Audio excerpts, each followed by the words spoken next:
Your friend has got a lot to share. Hey, welcome to another edition of Radio Friends again. I gotta have maybe we need a little tempo, a little dun dun dun dun like from Tracy could provide or Ed Bruder. I'm Steve Parker, and this is just another edition. It looks like almost through the month of January, but we already have a nice group of guys signing on. So we thought we would, let's see, let's start out with Ron Pell. This is Ron Pell coming to you from beautiful downtown Meriden, Connecticut, where it's closing in on 50 degrees actually, and the rain is just about let up. And coming up on Ed Mitchell. Ed Mitchell, University of WDRC, 1973 through 6, calling from Hoosierville, Jeffersonville, Indiana. Bob Craig. Hey, also known as Mr. Lunchtime. I was an A1 student, by the way, at WDRC from 1970 to 74. And here I am in Philadelphia after all these years. And there's Ed Bruder, the archivist himself. Reporting in from Manchester, New Hampshire, where we still have most of your heavy rain, Ron. And it's not quite 50 degrees, but we don't have much snow left anymore. Yeah, that's good. Dave Overson. Hi, Dave Overson here in Port St. Lucie, Florida, where it's a beautiful day. The sun is out. As you can see behind me, I'm reporting from my lanai, and it's gorgeous day. And that's the way it should be in Florida. Ted Dalek was with us, speaking of Florida. Another University of DRC graduate from 73 to 75. A wonderful time, and I am calling in from Venice, Florida, the west coast of Florida, where we're headed to the mid-80s by this afternoon. Yesterday it was shorts and short sleeve shirts for golf in the middle of the day. Today's going to be another great one. So good luck to you guys up north. John Landry.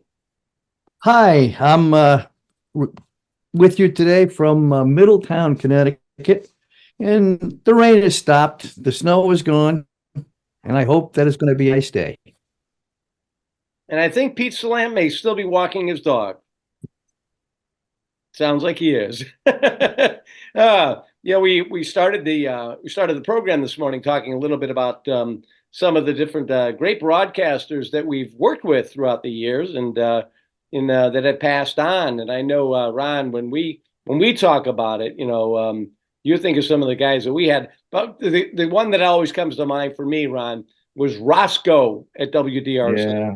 Paul Gilmore, great guy, very sad, took his own life. Very sad. We did that. I know I've mentioned before, Steve. We did the Lua Cup together. If you remember that, and I did it with Paul, and you did it with Darlene, and then one year I did it with Rob Branham, another guy. Sadly, we lost a great friend of both of ours. And but Roscoe was a very talented guy. Very talented guy. I remember when he told me he was leaving. He was going to Lakeland, Florida. I guess that's outside of near Orlando, I suppose. And he took a job with the station down there. And I remember he was doing mornings. And I was sorry to see him go. And then it wasn't too long after that, we got the news that he had taken his life. Very sad. Yeah, he was, oh my God, he was insane and so fast on the air. Excuse me, how he could change characters. He brought his guitar into the studio. Yeah. He also had that old fake door that I think he had in the studio with him. And I think he called his Cadillac Gotta Piss Yellow or something. I mean, it's really, he had a Cadillac and always fit his personality. But yeah, he was another great one. And again, another guy that we lost who also did time at PLR, Barry Grant. Barry was another great one, Very quirky guy, Barry, but very talented. He was well known. He was the best man at my wedding when Patty and I got married on the lawn in front of our townhouse condo in Glastonbury with 5 wedding guests. And it was our honeymoon vacation that we were going on with the kids. So we decided the week before we were going to leave. We'd been together for 2 years. We said, "What do you think we get married?" And we looked at each other and said, "Yeah, okay, let's do that." So Patty's father was a retired minister. He married us. Barry Grant was my best man. And Wow. Patty had somebody from where she worked, and she was the maid of honor.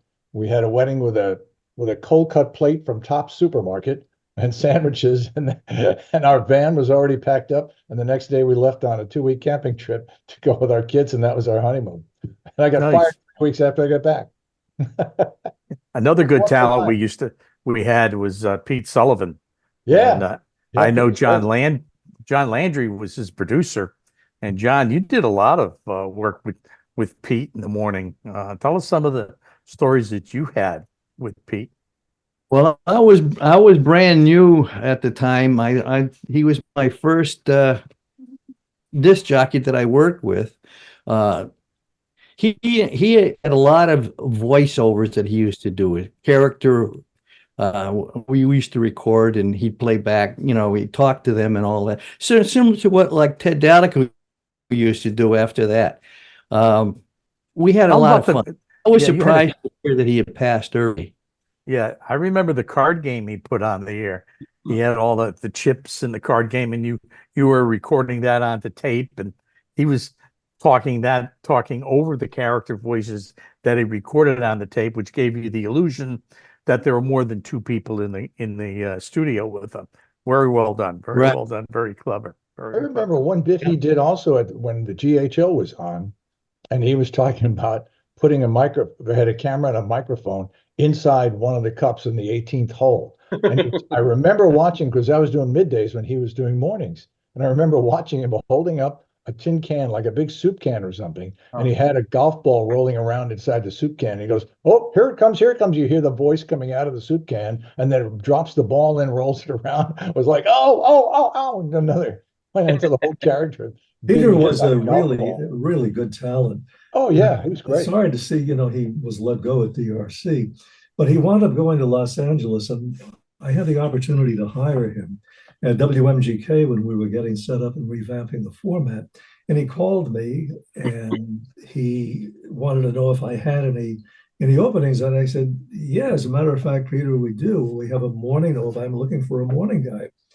So he said, well, let me think about it for a couple of days and I'll get back to you. So he called me and he said, I think I'm going to stay in LA because I like it here. The station seems pretty well solid.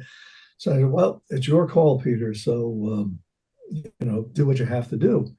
So I think about 2 or 3 weeks later, he calls me back and said the station just changed over in one country. He said, do you still have the opening? I said, no, I filled it. And he would have been great for the station.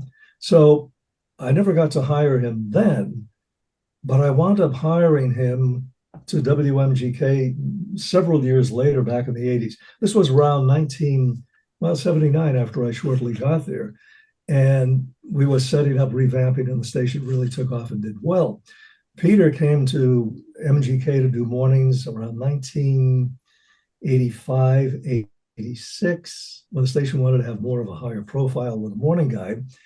And Peter was hired, and I'm trying to think of exactly what happened with him there, whether he was let go or he wound up going to our AM station, WPEN, after I left. Anyhow, he passed away in the mid 1990s, and I was very friendly with Peter when he came back to Philadelphia. And I had a chance to eulogize when he passed. And Peter, I always described as being on the right place at the wrong time. And when he passed, I had mentioned at his service, I said, he obviously passed away too young. I think it was about 52, 53. It was exactly my age. Wow. And I said, Peter, again, you're in the wrong place at the wrong time here. So it was really sad because he was really a great radio guy and had great thing. He grew up listening to NEW in New York. He idolized WNEW, and he just loved those people on the air. And he had so much of that quality about him, but very, very funny. I think it was cancer that he passed away from. It got to him real fast. I remember a few of us went over to his house about a couple of weeks before he passed, and he really looked bad. So here's a point of trivia question for you guys who were DRC. Do any of you remember who preceded Pete as the morning man at DRC for about a 3-week period? Steve Kane. No, he came later. later. Not Steve. Tom Hopkins, the guy's name was. Who? Tom Hopkins. He came in as a part-timer for about 3 weeks after Jack Miller and before Pete Sullivan started the morning show. And Right. Tom went on to Kansas City. I don't know where he came from, how he landed in Hartford, but he wasn't there for long. Boy, Was he I- ever on the air? Or did they? Was it all paperwork? I don't No, remember he the was- guy. Yeah, I've got Yeah. recordings of him, Jim. Really? Yeah. 'Cause I would have He left. followed. Obviously, he left an indelible mark on the. I would have station. followed him. I would have followed him at 10 o'clock. I have no idea who that is. Yeah. It was the Well, guy you who were in the never came kitchen back making into the lunch. studio after he was done with the show. Yeah. I wasn't back. I hadn't come back from Toledo yet, so I didn't know who that was. Pete was on when I came back and got hired. Yeah. What was his name? I don't again? remember John? him. I did well when I was putting the anniversary 50th anniversary together, and his name came up. I had the photo in that. I had even had a little air check of his voice. I don't even remember the guy. John Hopkins. Tom Hopkins. Tom Hopkins. Yeah, and he was there for about 3 weeks from October into November of 72. And he Honest to left God. there and went to BZ in Boston, then went on to Kansas City and several other places, and I lost He went- track of him after that. He went to BZ in Boston. Yeah. I think he was doing that utility shift with somebody who'd be in every Saturday and Sunday and be That was on Jim's call shift. during the week. You sure it wasn't Jim Harrington? Yeah. It wasn't me. Whatever happened to him? Yeah, I don't know. My God, Tom Tom. Hopkins. Yeah. Where did he went to Boston, and then he didn't stay in Boston very long. No, he didn't. Is- He went from there to Indianapolis, then to KCMO in Kansas City. Okay. And then he bounced around to, I think he ended up in Miami last I knew, but that was back in the late 90s. So he basically, his average stay was like 3.5 weeks everywhere he went. All in 2 years. His resume, past work experience, it got like 4 pages. New York phone book. Maybe he'll see this podcast and he'll call him in next week. Tell us. You know, the funny part is I had a Tom Hopkins work for me in Miami, but I assure you it's not the same guy. Ed, he worked at QHT, IOD, and FLC, all in Miami. Yeah, never heard of him. I had a different Tom Hopkins working for me, I guess. There were two. There were two. My guy was a That's mobile odd. DJ that wanted to break in the radio. Hey, John, you have to show Jim what you have on your desk there. He hasn't seen it because he just logged in. What? John Landry. John Landry. He's got something special for you, Jim. Uh-oh. Oh, yeah. Here we go. It's me when I'm thin. No, we don't have pictures that old. Some things never change. You know? No, you would have been wearing the Diet Coke pants had that happened. Where is Andy, oh my where are God. Are those Coke pants? Yeah. Oh dear. Oh, Same. is that are those the pants, or are they like is it a bag? Yes. Oh my No. God. Bob, did you see that? I did see that. Filled up the whole John took screen. you remember when you lost your pants? John took them. Oh my God.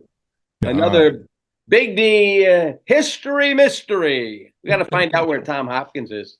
That'd be interesting. I probably wound up being a multi-millionaire. Exactly. Yeah. He owns He's running Selling Bitcoin Amway. now. Unbelievable. I Yeah, would have guessed Steve Dunn, but no, that's he Steve. owns a chain of In and Out burgers. Out and in. Steve was a bit later. Steve was there for about 3 months in early 74. Yeah, Yes. longevity compared to Mr. Hopkins. Yeah. Lifetime. Yeah. And Yeah, Steve- Hopkins wasn't there long enough for Dick Corson to hate him. Probably you never heard him. Steve Dunn was a really interesting dude. Great production guy, excellent in production, but on the air, he put together. As I told this story before, he put together a great audition, and Charlie and I were, he said, "What do you think?" I says, "Hey, he's very good. He's excellent." And so Corson heard the audition, didn't like him, and Charlie and I talked him into hiring him. And well, Charlie did most of the talking, but we when he was on that air first morning, I was living in Bristol, and I'm coming over Rattlesnake Mountain on Route 6, and all of a sudden I heard him, and I went, "What the hell happened?" I mean, he was horrible. He was just. I walked into Charlie's office. Charlie just looked at me and said the same thing. He goes, "What happened? What happened?" I says, "I don't know." I says, he's not doing it." And I think, John, you were working with him when he asked about the CBS News, going to CBS News. And we hadn't run CBS News in centuries. And it was an interesting, nice guy though. Very good guy. Was it Excellent production. nerves, Dave? Was he afraid of? I mean, was he overwhelmed with being on the air? I don't know. It could have been. It could have been. But he just, I'll say nerves, but usually after a few days, a week, you kind of get over that. That never happened. And and I remember, Ted, you saying that you went into Charlie's office wanting the morning show because this guy wasn't going to last, and you were right on the money with that. But he just didn't he didn't pan out. And so that morning, I looked at him that morning when he was on the air because I was, right across the studio from him. I'm looking at him, I was getting ready, and he was wearing a full-length jumpsuit and an ascot. Yep. Top 40 radio. Honest to God. Yes, he was. He was. I remember. He was. You remember that? Yes. And that's when I went into Charlie, and it had been like a couple of weeks that he was there, so it wasn't nerves. He seemed very self-confident when he was off the air, but it's almost like he wanted to curate an art exhibition as opposed to playing top 40 music. So yeah, he was an artsy guy. I mean, he wore that ass cap a couple. Why did you wear a sports jacket with the ass cap? Ass guy all over the place. And it's like, right off the polo grounds. And you knew he wasn't long for the business though when he didn't get Coke pants. I want to know who was the one who had to walk into Dick Corson and say, Dick, you were right. Well, we didn't have to. Corson already made that move. I guess Charlie had to do that. But that was. I mean, it was embarrassing. It was literally embarrassing. Yeah, it really was. Yeah. And Charlie and I said to each other, "Well, he'll come around. He'll get used to what he never did. He never did. He got worse. It was incredible. He actually got worse as the time went on, and it was inconceivable that could happen. Yeah. But his audition tape at the station, Dave, was good. Excellent. It was excellent. Funny. And I said, boy, this guy's going to be pretty good. And he came from ELI in New Haven and came to DRC, and the rest is history. It just was not meant to be for him. But a great production. Were you at the studio? Question. Did you work at the station when, and I don't remember who it was, and I do know, but that it did happen. Apparently, Corson had lent some money to somebody, like $1,000 or something, and he was kind of concerned. I think it was the 750, and he was concerned that he wasn't going to get paid back, and he was just like driving the guy crazy. So I guess before the guy left, excuse me, I heard that he had $1,000 in cash and just threw it all over Corson's office, and that Corson was crawling around picking up $1 bills. I don't know about that one. I don't know who it was, but sounds like a Chris Kane move. No, this was, but it was at 750. I remember that because that it was, yeah. Yep, and that story went around a few times, but he was. Chris worked at 750. Chris worked at 750. I don't know. He was so worried that he wasn't gonna, get his money back. That the guy, he drove him crazy, and he did that. But when Chris Kane moved to Middletown, Mary Lou and I were sitting in our apartment in Rocky Hill at Sensuous Hills, and he comes storming in, and I got to move. And all right, between the two of us, we went down to help him move. He had the cattle wagon, the big D Studio D wagon. Stage D? Stage D. Thank you. And he went in, and then he's backing the truck up, and a branch rips right through the canvas of the truck. And I go, oh boy, here we go. He's off to a good start. And so I mean that was Chris Kane. He was, and whether he borrowed $1,000 from him, I wouldn't know. I don't know. It almost sounds like a Dale Reeves story. Could be. That was a talented guy. Oh, that's another talented guy. Yeah. But he was good only on the air. He was also good in production. because I used him for character voices and Yeah. such. And he, and Is he it the was sad Comedy because Network one, guy? yeah. What's that? Was he the Comedy Network guy? Yeah. Yes. Yeah, yeah. And I went over to his house because he didn't show up to work one day, and Charlie go, "Where is he?" And that, so somebody took over for me in production. I said, "I know where he lives." So I drove to New Haven, knocked on the door. The place was empty. I asked the landlady. He says, "Where's the guy here?" He says, "Oh, he just moved out. When? Last night." He says, "What?" And he just so that was before cell phones. So drove back to Hartford and told him. I says, "He ain't coming in today." I says, "He moved out and don't ask me where because I don't know. Nobody knows." He's like a And, gypsy. Wow. and I did meet him several years later at an event, and he knew who I was. And in fact, he came up to me and he apologized. He says, my head was messed up back then, and I just, I did stupid things. And he says, "You don't think Charlie would hire me back, would you?" I says, "Charlie would." I said, "I don't think Corson would." So that's where that went. Was that Dale Reeves? Yeah, Dale Reeves. Yeah, yeah. And Charlie loved him. He thought he was excellent. And but when you burn the station like that, it's very difficult to come back. But he was another good talented guy. And Chris Kane was lousy on the air, but what a production voice he had. Yeah. And he was very creative. He could do an English accent and give you a very suave type commercial, and then do another spot as Pirate Pete. I mean, this Mr. is how Magoo. He was a really great Mr. Magoo. Oh, yes. absolutely. Excellent. And I mean, there was not Kurt Russell.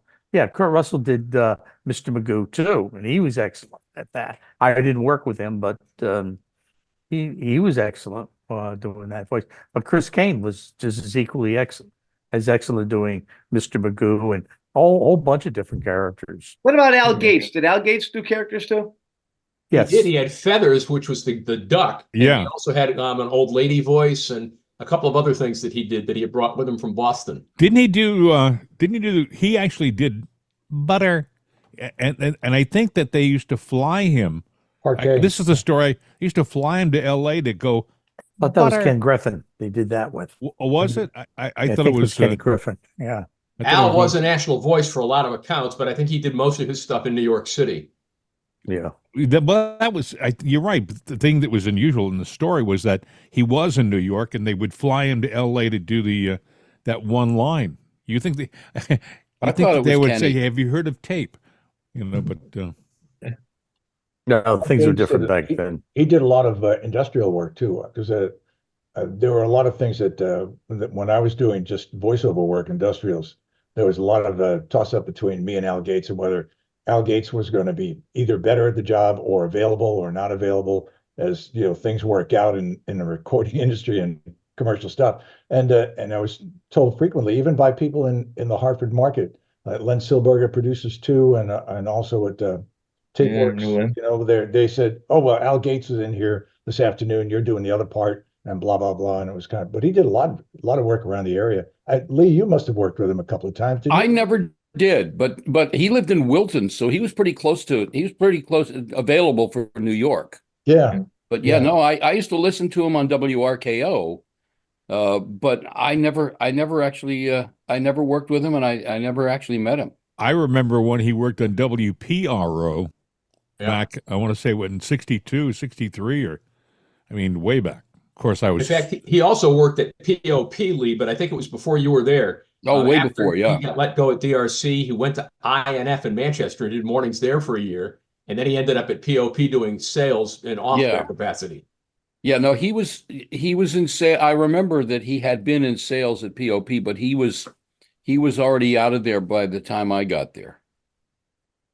Well, that's probably why he made such an impression in the Hartford market in recording stuff, because he was available at the time.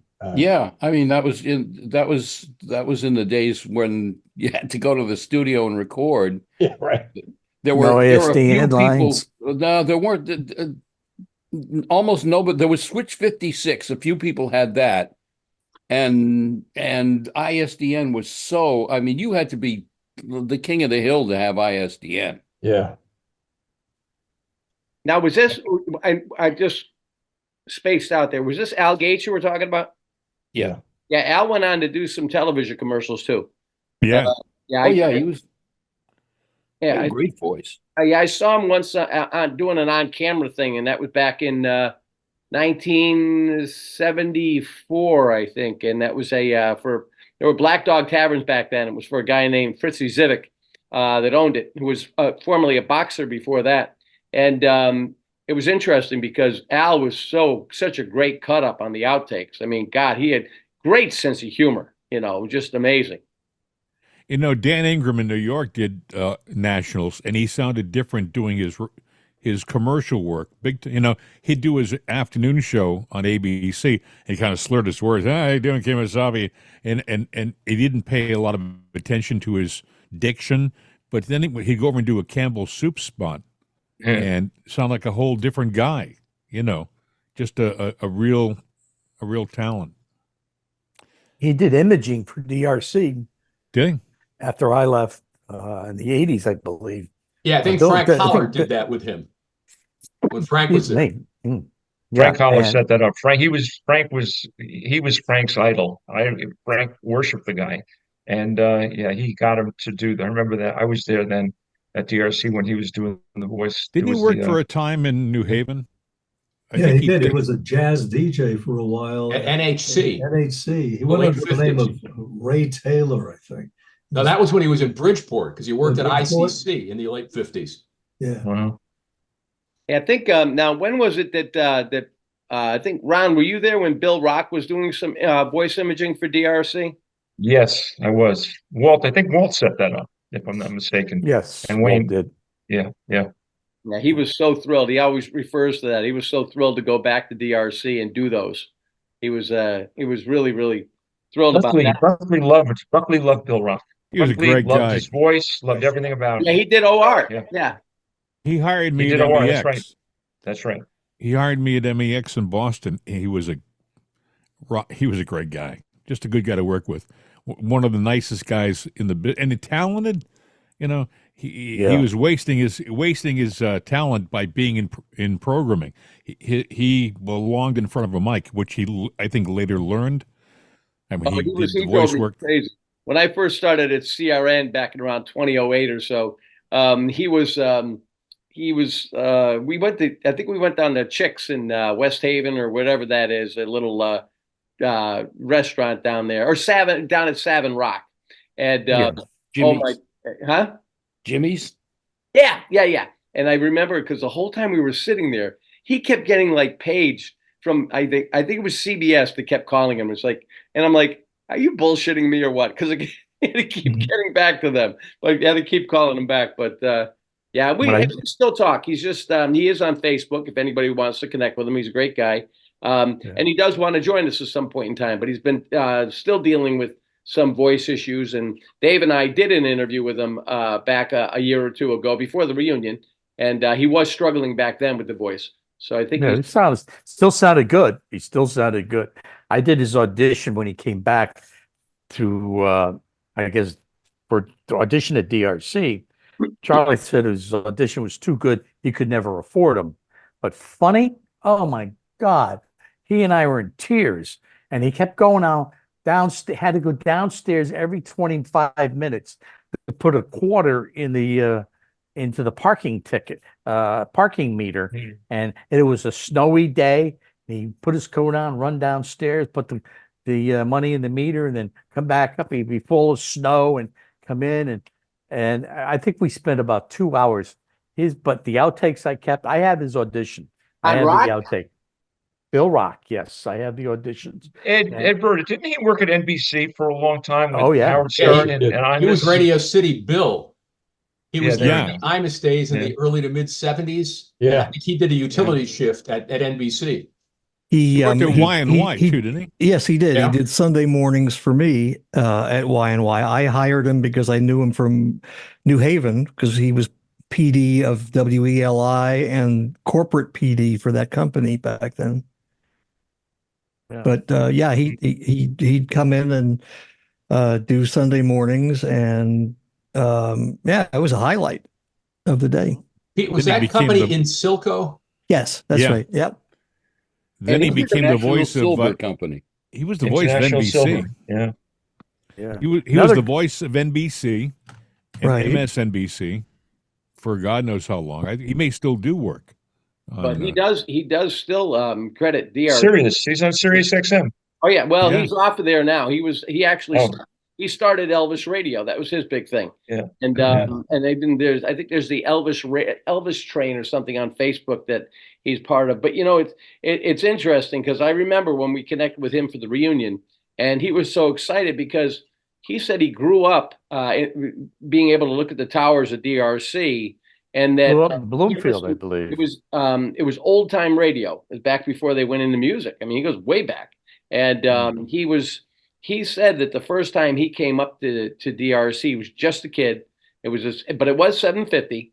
And he said that he waited and waited and waited forever for my dad to come out. And he said it was like, I don't know, 1 o'clock in the morning or something. And he walked out and he saw him in the lobby. He says, "You're still here? Come on back." And he played the tape and he ended up hiring him. But he was there all day and into the night. But he is still good. He always keeps in touch. And he does keep saying that he does want to get onto the Zoom with us when he's feeling up to it. So Bill was the weekend guy, I think in 67 and 68. He was hired in for weekends while he was still a student at Rutgers. And I remember he told me a story once that Jim Jeffrey, who was a pilot, a commercial pilot, or not commercial, a private aviation pilot, a couple of times would actually fly him back to New Jersey because he had car trouble. So Jim had nothing else to do. So he would fly him back after his DRC shifts on Sunday. Wow. Hey, another great talent was the Prince. There's a guy that excellent production voice. The only thing the Prince was not good at was doing character voices, because even if he did a character voice, he still came out as the Prince. Because we did a spot one time, and he says, "I could do the character voice," and I said, "Okay, let's give it a shot." And I said, "Dick, you still sound like you." And he goes, "Really?" I go, "Yeah." So I don't know who did the character, whether I did it or somebody else did it, but that was it. But Dick, he always loved the going out of business furniture spots, and we did one spot, Wattel Furniture, and he and a bunch of Kurzman, some guys from the sales staff, and they all sang this little song. So long has been good to know you. And I would play it in the beginning, and then Dick would talk over the tail end of it and start the spot. And he couldn't get through it. He just, both of us were laughing so hard because we could hear Kurzman's voice. How long has been good? Was Bob going out of business Kurzman? Yep. Yeah. Right. There's G.O.B. Gene Rosenberg. Gene Rosenberg was the guy that did all those things. Steve and I know Gene very, very well. But, I think Dick did a commercial. There was a company that went out of business called Blau Furniture in Middletown, BLAU. And the premise of the commercial was that one of the, I think it was the Prince.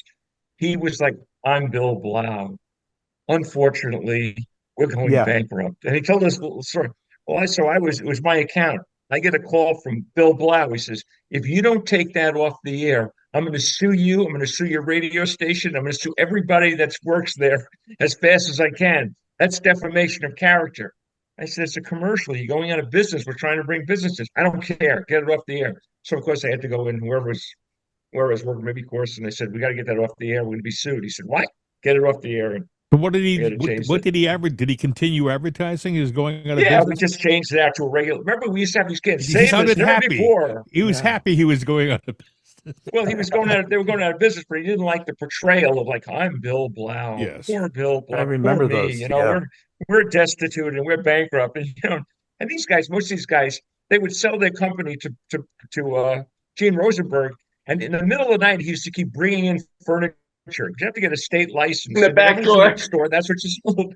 but he would bring in furniture from other stores in the middle. Like they always had a plentiful supply, like until the day would come when they were actually had to go out of business. The state mandated because you had a license. But those commercials saved us never before. Why pay more elsewhere?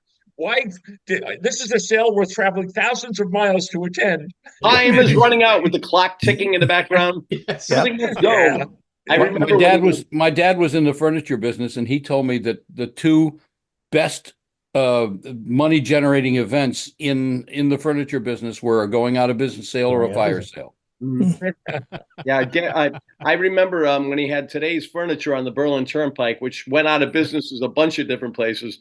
But I remember That that turned into because- Bob's. Huh? Yeah, turned into That Bob. turned into Bob's. Well, And yeah, it's- because it was a Rosenberg thing. Yeah, and it's funny because it was called Today's Furniture. So my dad, as only my dad could say, he thought we actually opened up the commercial with Tony Martin singing "There's No Tomorrow." So you hear, "No tomorrow, there's only today."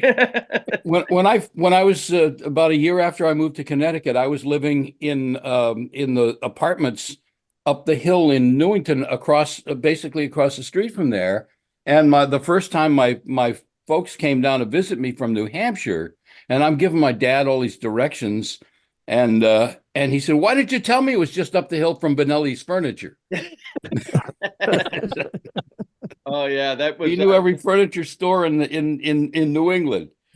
But he was I known know all it. over the country. But so it was Benelli's, and then Rosenberg got a hold of it, put it out of business, and Rosenberg, I think, owned Today's Furniture because that's what he would buy out the place, go out of business, put his own place in, go out of business again, change the name to Furniture Warehouse, go out of business again, and I think I mentioned this previously. That was the original plan with Bob's. Yep. And they were going to get Bob Bob Kaufman. They got they got him to be the front man, and he caught Well, on. Bob, if And you so remember, they stopped. Bob. So Gene Rosenberg's cousin was a guy named Leo Kaufman. Leo, yeah. And Leo had an advertising agency, and his son was Bob Kaufman. Yeah. And Bob was selling water beds. So he begged Gene Rosenberg. He said, "Gene, we have this Today's Furniture. I need a place to sell my water beds. I can't afford rent. Can I just get some space in your store?" And originally it was Bob's Discount Furniture and wholesale water beds, and that's how Bob started. And then somehow Bob became the face of Bob's Discount Furniture, and then they ended up selling it to Bain Capital years and years later for millions and millions of dollars. But Bob Lapidus from Bob's Surplus in Middletown, when they wanted to call it Bob's Furniture, he said no way. And the funny thing is, Leo Kaufman is the one that made Bob's from Bob's Surplus. He did everything for him. And here he is, his son wants to be Bob's Furniture, and they put a halt on it, and he had to be Bob's Discount Furniture. But you know something? Yeah. Bobby Kaufman, one of the nicest guys you'd ever meet. Oh, look what they did for charity. How much millions and millions of dollars those guys raised for different charities. Their golf outfit. And we were Rob Branham Foundation, Steve. We were recipient of a lot of that money. Every year he gave us money. Every year. Oh yeah, one time. Gene and I Gene loved a fight. I remember the first time I met him, Rob Branham and he were spitting each other in the face about 2 inches away. And I was just started there, and he walks out. He goes, "Forget it, Steve. That was Gene Rosenberg."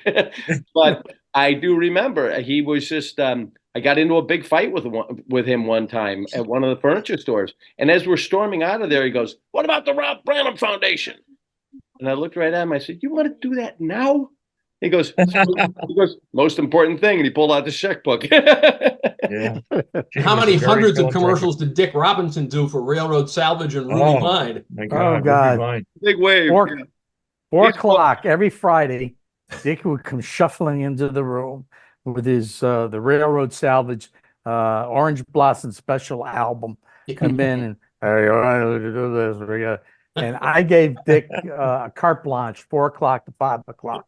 Was Dick Robinson time, and he'd come in and he'd sit there, cue up the record, and off he'd go. And got some good outtakes from him. And but oh yeah, Ruby Vine does it again. Somebody should do a documentary on furniture stores. It would be hilarious. I'm sure every city has stories like this about these kind of people. But I have commercial. GRA was known all over the country. Gene Rosenberg. Yeah. It's the call you didn't want to have to make if you were a furniture store, because it was usually a furniture store that's been around for many years and never advertised on the radio. So Gene would come in and he'd send out the letter to all the different people that have shopped there and everything else to say that they were going, because you could get in there before the sale started. And then after that, he would just he'd blanket radio with it and then blow the place out. But I remember sitting in his office one time and he was going back and forth with the guy on the phone negotiating a deal, whether or not GRA was going to take it. And he said, "I shouldn't have to work this hard," But he did say, I called one time Consumer Protection about him or something, and they said, "No, we don't have any problem with Gene Rosenberg." And that was because basically all those rules were written around Gene Rosenberg. Right. For any of you guys who had New York City connections, what was the name of the chain that Jerry Carroll used to do all those hyper Crazy Yeti? Their prices are insane. Yes. Yeah, Crazy Eddie. I used to have a Jerry Carroll face on a stick, and I don't know. I wish the hell I knew what it was. Didn't they get into trouble for Eddie Antar? The guy's name was Eddie Antar. They were on Kings Highway in Brooklyn. When I was growing up and living in Brooklyn, he had a big store, and then they got into big trouble. He went to jail for many years. Yeah, Eddie Antar. He had a place that closed down in Cambria Heights and in Queens also. It was another one that gotten into the same kind of deal. When he was in trouble, all of a sudden these places started folding like it was an implosion, and Crazy Eddie stuff was almost out on the street. You could go by the store and there'd be boxes on the street. They were great commercials. His jail cell was well furnished, though. They were great commercials. The guy who did them, what's his name? Carroll? Jerry Carroll. Jerry Carroll. He was, if you saw him on television, you thought this guy was going to have a stroke. I mean, he was amazing. And everybody knew the spots, It was like the Dennison's commercials they used to run on WABC. Oh my God! At 3 in the 3, Dennison's Men's Clothing, Route 22, Union, New Jersey says we have it for less, or you just don't get it. I mean, it was just, and it rhymed, and it was on like at 2:00 in the morning. You're the flagship. Overnight inventory. Everybody didn't Cousin Brucey used to do those? He used to do those live on WABC decades and decades ago. He did, but I think most of them were in the overnights with Bob Lewis and Charlie Greer. And there was supposedly rumors that the spots, the text, had gambling connections and that they were actually sending messages to certain bookies and stuff. But that was either in Rick Sklar's book or one of the other New York City books. I love it. Yeah, that's it. That kind of stuff. I mean, even when I first started doing the Betting Barn commercials back around 1987, they wanted me because I could impersonate the guy who'd been doing them since 1964. But the whole thing was, he said, don't change a thing. Because even in that first half a second, when you'd see that damn barn up there, if you changed the channel, it was the impression. It was, I saw one last night on ESPN2. I don't know if you know they're running now, but I saw one of your crazy Betting Barn spots on ESPN2 of all places. I've been having a lot of people tell me lately that they've been seeing them. So I just go ahead. I take it there are no residuals, huh, Steve? No. But I'll say that I will tell you, the owner of the station is the owner of Betting Barn is already trying to negotiate, because he sends me a text the other day, because, we're Odyssey. And he goes, "So sorry to hear about your radio station, ! Happy New Year." And I'm going, he's already starting. I can tell. So sorry to hear about it. But yeah, the unfortunate thing is so many, right now, with all these corporations, if you hear one more, ED commercial, or you want to smell better when you're naked. All of these corporate, multi-billion-dollar corporations, they'll put anything on as a commercial. They don't give a shit, and you'll sit there and you have, one commercial after another like that, and they're just blanketing the airwaves. I used to do the commercials for a company called Pool City, and they were based in Pittsburgh, but they had stores in Long Island too. And every year in October, I had to grow my beard. And he didn't want to have Santa Claus. That was too stereotypical. So he made me, I was the Pool City Christmas Giant. And I mean, I looked crazy, but the checks never bounced. But the hard thing was he did. It was like Kurzman. It was 2 minutes a copy in a 60 seconds. Oh my dear God!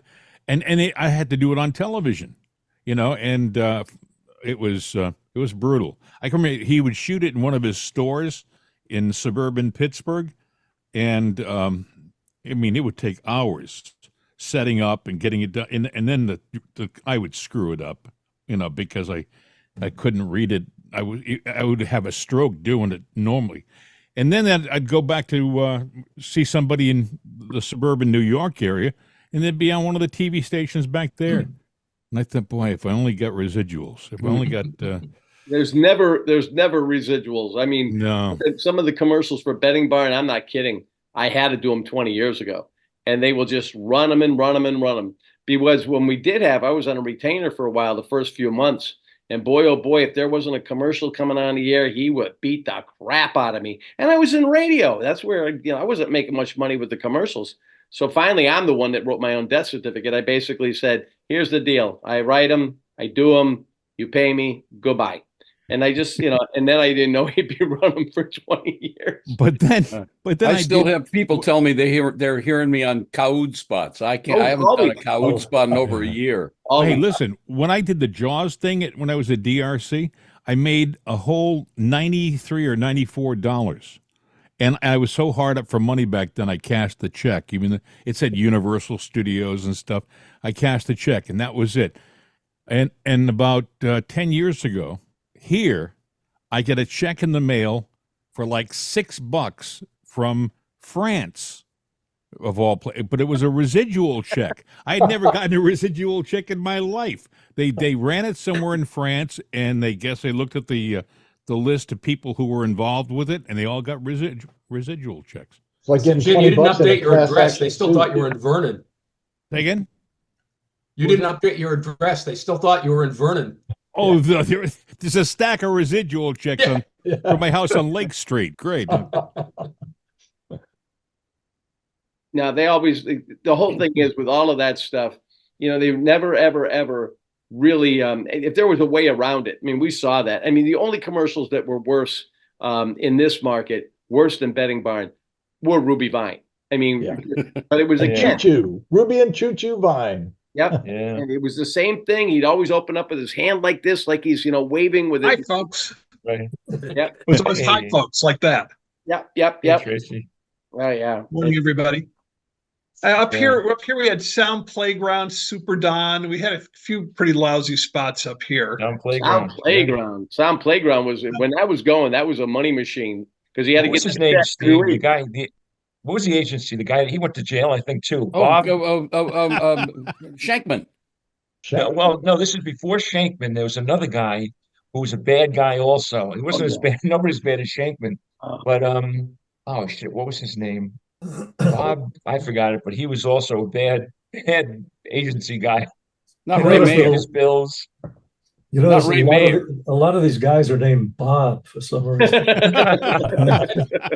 Radio name. Remember that guy? I think I did some Sound Playground commercials with Mike Vale, the guy who was the got to make the donuts, and I never met him, but I mean we recorded our parts separately, but he was the Sound Playground. He was the on camera guy, and I did the tags and stuff.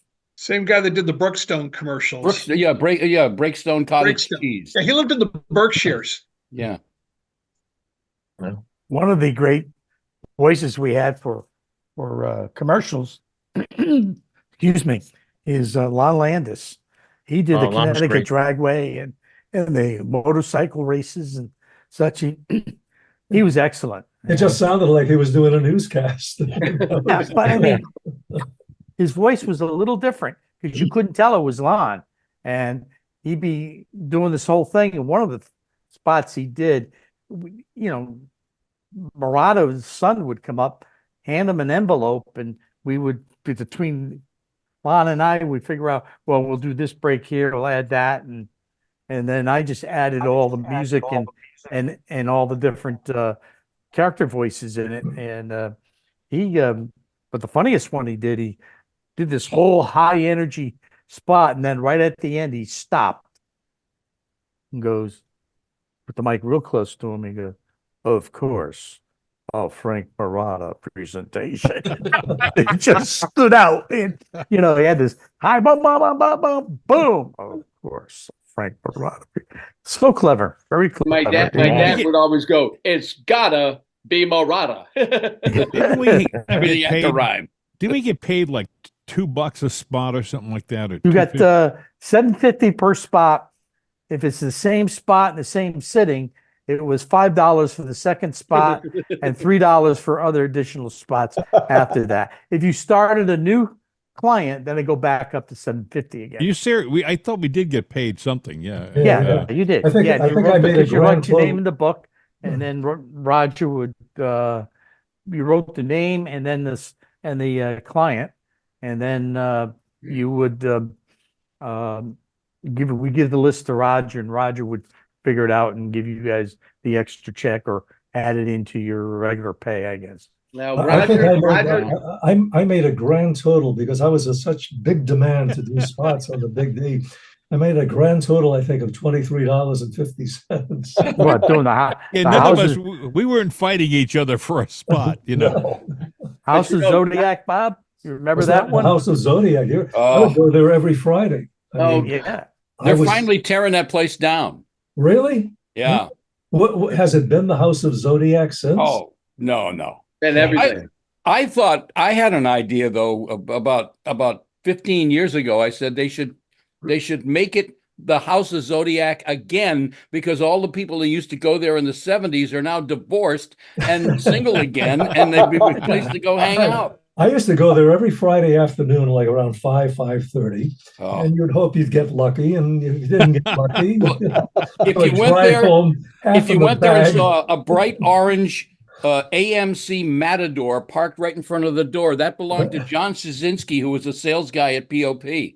He would go there like at 5:01. He'd be there parked in front of the place, and that would be it for him. Hey, it was a hot place. I mean, Hartford at that time, if you were single, yeah. great insurance company, great insurance city rather, and half the people I think that lived in my apartment complex, which was over in East Hartford at Tudor Village, Oh yeah, they would be there on Friday afternoon, and you'd go until, I don't know, 7:30, 8 o'clock, and it was just swimming with people of all kinds. oh Well, you yeah. also It was a had great spot. you had David's back there in Manchester Yes. Arcade, and that was huge. And of course, later when we got Mark Anthony's, that was another one. I mean, these clubs were jamming, man. They were The jamming. Russian lady? That was Yeah, another Russian one. lady. What David's, Yeah. David's was where I met Patty, my wife. Really? Yeah, during a power outage when I was at DRC and I was doing midday still, and there was a storm and the power went out, and there was a guy that ran the parking lot behind the Travelers Towers. Yep. And since I used to park my motorcycle there all the time, I got to know him and his roommate at Sensuous Hills, his guy named Tim, who was a medical student. The three of us hooked up, and we were going from bar to bar during this power outage, looking for places that were still air conditioned and had beer and had lights on. And I walked into the bar at David's, which then had become, it was Stanley Green's when she worked there as a waitress. And then she came back because of the power outage. She was bored. She went there and sat in the bar. She had enough money for one beer. And I started to talk to her, and she blew me off right away. And I came back after having a couple of drinks. I was feeling pretty proud. I said, well, hell, this girl can't blow me off like that. I went back and talked to her again and managed to stay a little while. And then we started going out, and bam, we've been married 48 years now. So I guess it worked. Yeah, I used to do Tuesday evenings there, the Budweiser pub or some damn thing that we had. Yeah. It was, a good extra money, but no place could beat Mr. P's. I worked there at Oh. Mr. P's. Yep. I did that P's. when they first opened up. Joe Parlapiano, who had gone to prison for pistol whipping his former business partner. That's a tongue twister for you. Yes. He'd just come out Pistol and whipping managed to his- get some family member or something to put up the money in the license, because he couldn't get a license as a convicted felon. So he's running this place. And of course, I was making alimony payments and child support, so I needed extra money. And for $200 a night, I worked 2 nights a week Friday night and Saturday night at Mr. P's and tried to stay alive during the fights at 1 o'clock in the morning. He would go back and drink scotch. As soon as I walked in, he'd pour me like 4 ounces of Johnny Walker Black in a glass and say, "There you go, play the records," and I'm playing music. And somewhere along the line, he would be back there smoking dope and snorting cocaine and drinking. He'd come out with a crowbar and start clearing the place because he didn't like some of the people that came in. So he was. It was not uncommon to see a beer bottle fly across. Oh yeah, floor. yeah. Fights that was breaking before the out. chicken wiring. They should have had chicken wire around the dance floor because Now, was they that had a guy that would escort Patty up to stand behind me at the console while I was playing records, and there was a guy who was standing there, one of these big motorcycle gang guys who was there to protect me in case people came up to hit me. And meanwhile, Joe Parlapiano was out there with his frilly tuxedo shirt, always pink, which always amused me, and a crowbar in his hand. And he's going out people. It was a really fun time. I did that for like 3 months. It was amazing. When you think about it, if you were getting $100 a night or $200 a night in today's, world, that's like about $400 a night for a gig like that. That's not bad. No, it was great. It helped make my alimony. And God, the things I miss by being married. I mean, I went home and cut my lawn. I used to play records at the Dial Tone Lounge. Oh, geez. Well, I didn't play records. another. I was the MC. I introduced the band, and it paid like $50 a night plus all I could drink, and I took advantage of that in a big time way. Oh yeah. Is that the one up here in Enfield? We used to call it Dial Fight. There was one in Enfield. There was one in Newington. There was one in the one I worked at the one in Southington. And then when POP changed format, I talked to I went to Pro FM to be or WPRO to be interviewed, and the deal was they wanted to pay me $185 a week, which was a little bit less than I was getting at POP, but there would be a gig at a local, like a couple of gigs a week at a local bar. And I thought, this is going to be just the gigs at the bar are going to be up to a sales guy to trade out, and that's going to evaporate instantly. And so I said, I don't think I want to move to Providence because that 150 is going to go away. Lee, was you it mentioned the Dial Tone Lounge? Well, I'll tell you what. Back in '75, after working at WRCH 91Q, I left and I got hooked up with doing nights at the Dial Tone Lounge in Torrington. And I was pretty far away from Southington, and it was I was married, had 2 kids. And being with that crowd playing disco music, basically. And of course, like you mentioned, the bartenders there used to send drinks up all the time. Oh, yeah. And it was a crazy lifestyle. And the only thing that saved me was one day walking along the beach, I ran into Steve's friend who told me about Charlie looking for a summer replacement.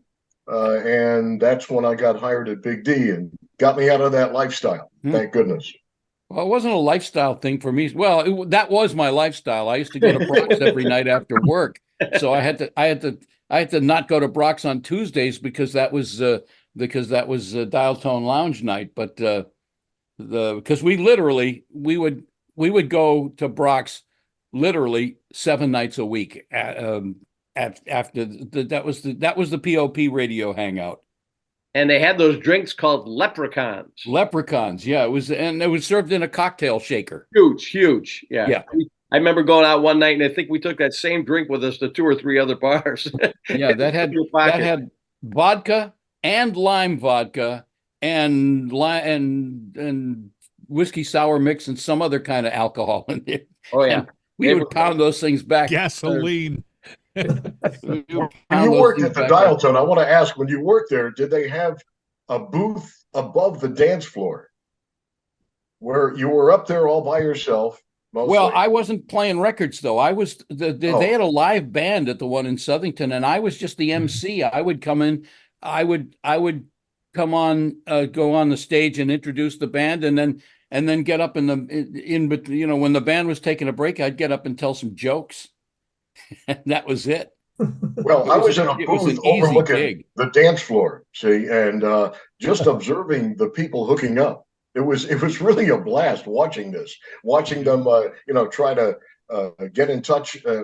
They pick up the phone and call somebody in the booth and ask them if they want to, hook up or dance or whatever. And I never danced until I watched them, and then I decided I would try it, and I learned from them, and that's how I learned how to dance at weddings and all the rest. It was fun. It was fun while it lasted. I'm glad it ended, though. Yeah, I had another gig where I did work in a booth and played the records. It was at Pete DeLisa's General Store Cafe in Canton. Yeah, I remember that. I remember that. And Pete's brothers had like half the bars on the Berlin Turnpike, but Pete had this joint out in Canton, and his big thing was he just wanted people to get up and dance, and so he had me playing all this hard driving dance music, and then once everybody was finally out on the dance floor, he'd grab a microphone and go out and sing a couple of songs, and it would just die. And he wondered why it died. Well, all right. Well, listen, guys, what we're going to do here, I'm going to go around the room one more time. Then we got to jump out. And of course, the really good stuff happens when we're off the air.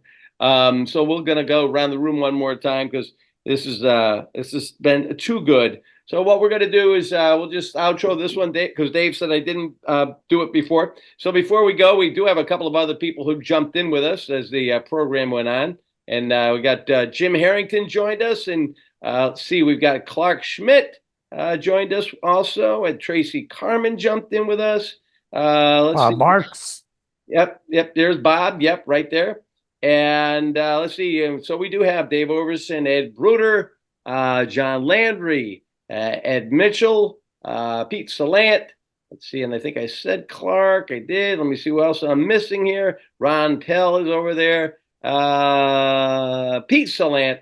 Pete was the first one on it. And Pete has been so quiet. So we'll have to find out what's really going on with this. Pete, I think you walked the dog for a good portion of this one. Well, it was the first 10 minutes anyway. Yeah. All right. So take care, everybody. We'll catch you next time. And that's going to be on February 2nd, which will be next Friday for another edition of Radio Friends Again. Thanks a lot, everybody. Bye, Steve. Bye. Your friend has got a lot to share.